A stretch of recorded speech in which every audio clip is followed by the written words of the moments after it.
Hi, and welcome to The Graham Show. I'm your host, Graham Douglas. I'm thrilled to welcome stage and TV star Christian Borle to the show. Christian currently stars as Tom Levitt in NBC's hit show Smash.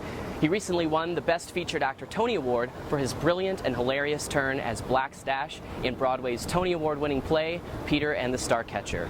But before he made the big leap to TV, Christian built up quite a resume on Broadway, including originating the roles of Emmett in Legally Blonde and Prince Herbert and the Historian in Monty Python's Spamalot. Christian's other Broadway credits include Mary Poppins and Thoroughly Modern Millie. I recently sat down with Christian to talk about how he got his start in the business and about his success on Broadway and on TV. Thank you so much. My pleasure. Appreciate you taking time out of your busy schedule. I'm happy to be here. Let's talk. Let's talk. So, you're currently shooting season 2 of Smash. Correct. What are the differences between your experience in season 1 and your experience in season 2? There have been some change-arounds.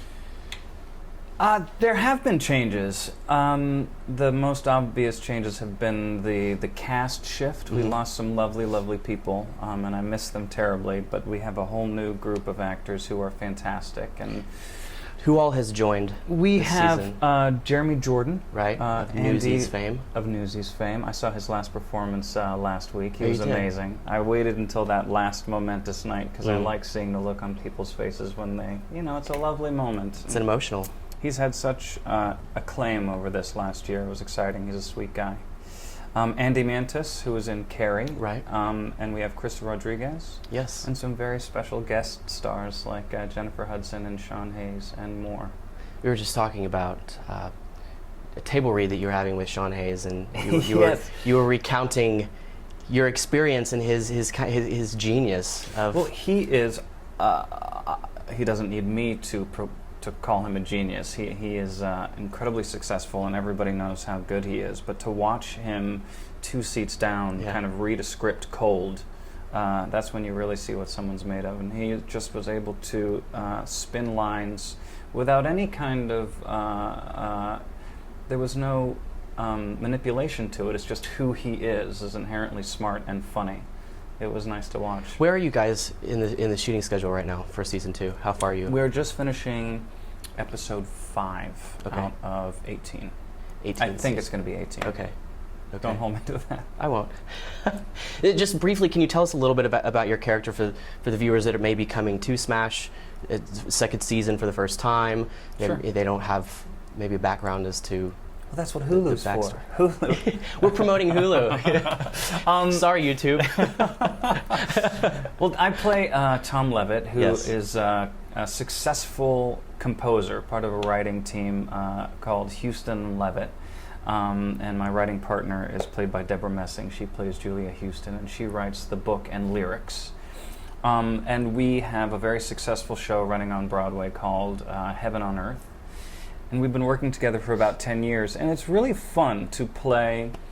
I know a lot of composers, and I like a lot of composers. I've been lucky enough over the course of the last decade or so to work on some new shows and to work intimately with these very, very smart people. I mean, in thinking about, I've been in interviews asked the same question over and over, which is what are composers like, basically. And to a person, they are all incredibly smart, and that's fun to play.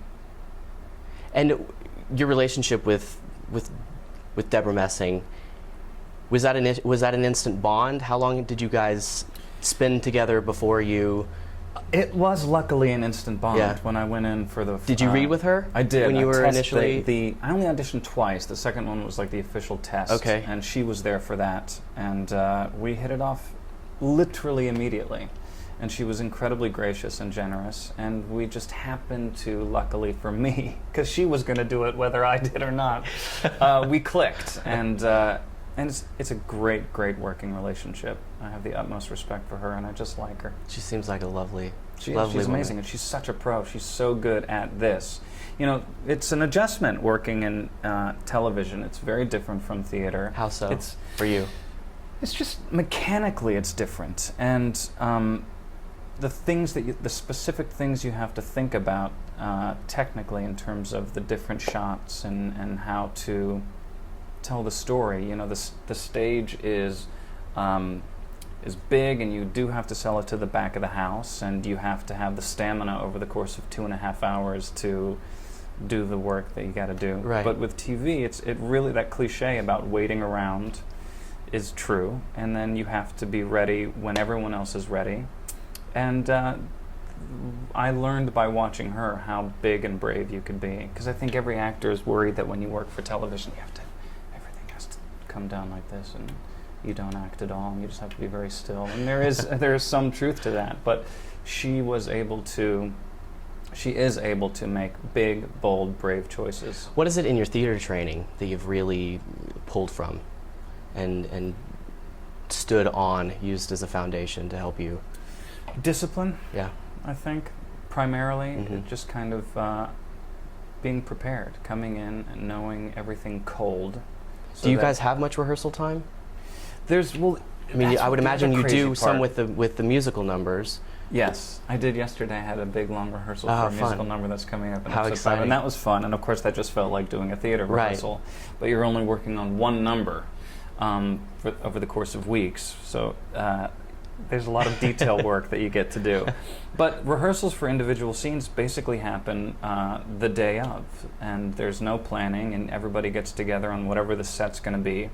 And it's a very collaborative thing. That's what surprised me about television work, is it feels like theater in the sense that it's very collaborative. What is that experience like? It's crazy. To watch yourself. It's surreal. surreal. And not to be watching yourself on, some unknown channel, but to be watching yourself on NBC.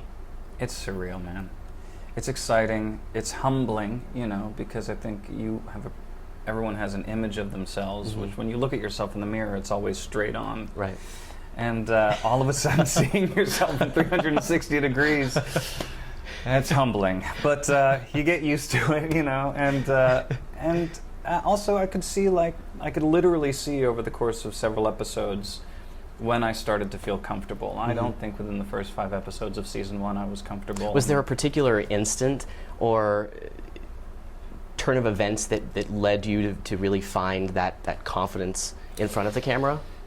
It was a slower burn than that. There was no major epiphany. It's really, I think, just a comfort level. As with anything, the more you do something, the more it becomes second nature. And I think that's the major thing coming back for season 2, is we all kind of know each other, and there's a little bit of feeling like a sophomore now, which is nice. It's nicer to feel like a sophomore than a freshman. Always. And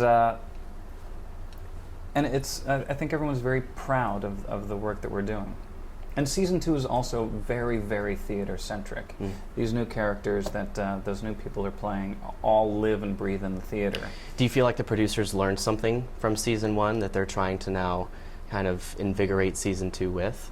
I think so. I think that they heard what people were seeing and thinking, particularly the people in the community. Right. And I was very curious about what people thought, people whose passion is theater, and who people who are so intimate with the ins and outs, whether or not they're working in it or just fans, what they want from it. And I think they're going to be very happy. So before season 2 started shooting, you came right off of your Tony Award-winning performance in Peter and the Starcatcher as Black Stache. Can you talk about the journey for yourself in Peter and the Starcatcher? Sure. I mean, it was one of the luckiest things that ever happened to me in my whole life. It was, it started 3 years ago, went out to La Jolla to do it in almost workshop form in the Page to Stage program. And I think at that point, nobody expected that in 3 years it would turn into, I think it's a phenomenon. It's a play that crosses all kind of demographic boundaries, and it's incredibly smart and theatrical and creative and full of goodwill, I think, I think that's the thing that ultimately drew people and continues to draw people to it. We felt lucky to come back and do it at New York Theater Workshop. Couldn't believe that we were doing it in New York City. And it was like coming back to family, And then a year later, we found ourselves at that amazing theater, and walking, into the stage door on 47th Street was like a dream. And there was a moment in time where it wasn't necessarily a sure bet whether you were going to even be able to do the Broadway run because of was it because of the end of season 1 or because of the beginning of season 2? It was It was the end of season 1. Okay. Because the initial time frame for Peter was a month earlier. Got it. Which would have completely, they wanted to be in previews when I was still shooting, which just was untenable. And then when they got the Brooks Atkinson, the rehearsal for Starcatcher bumped about a month, and then it became possible. And that was a very happy day. How has life changed for you since your involvement in Peter and Starcatcher? And, you know, I mean, it's been quite a major 2-3 years for you. I mean, you know, how it's great. How does life change for someone who experiences such amazing success in such a short amount of time?